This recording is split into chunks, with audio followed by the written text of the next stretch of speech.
I uploaded my first tie-dye video on July 4th of 2024, which means my 1 year anniversary on YouTube is right around the corner, so I thought I would do something sort of that made sense. I didn't intend to upload on the 4th of July, but that's kind of cool because it's easy to remember and there's a built-in theme. So we are going to do a red, white, and blue tie-dye today. The blue we're going to use is sapphire blue. The red is scarlet. We're going to be doing an ice dye. I'm going to do dye under ice. So let me get this twisted up and then we will talk about dye application.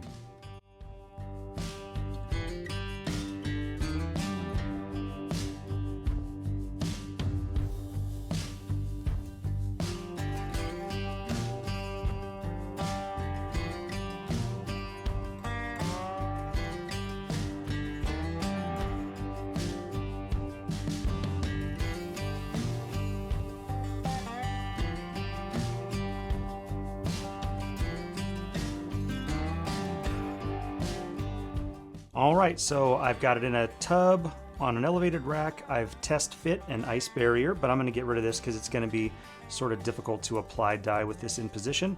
So let's get some color down.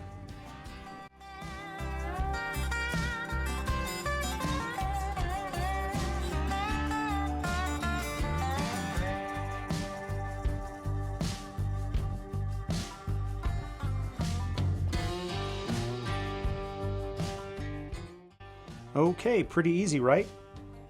Red, white, blue.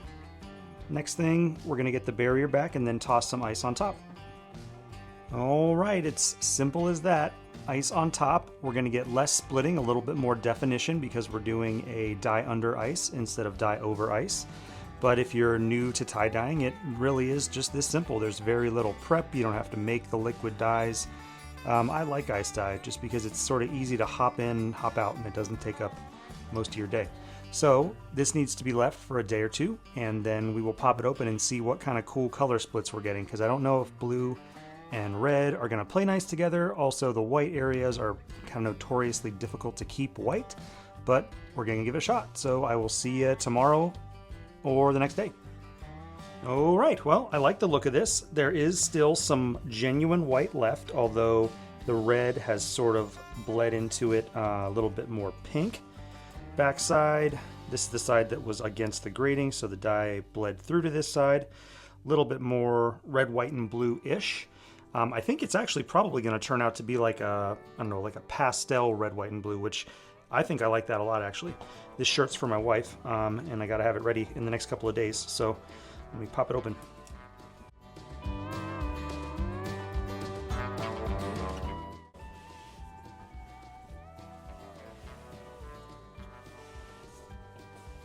This is cool. Whoa! That bottom really pops, huh? This is kind of feels a little bit like cotton candy, maybe? What a cool shirt. Oh yeah. She is gonna love this. Not your stereotypical red, white, and blue, because it's an ice dye, so you have very unpredictable results. But it definitely feels, you know, Independence Day, 4th of July. I think that's kind of neat. Let's get it all the way open.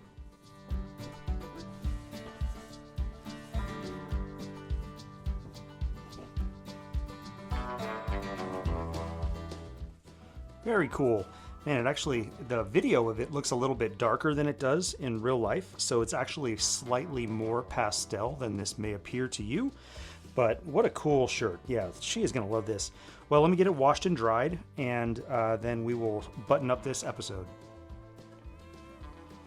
Okay, well, this turned out really pastel. Like I was saying in the shot before, the camera's not really doing justice for how much this lightened up, and I think I know why. So a brief aside, if you're interested in sort of the details, I can give you a little tip.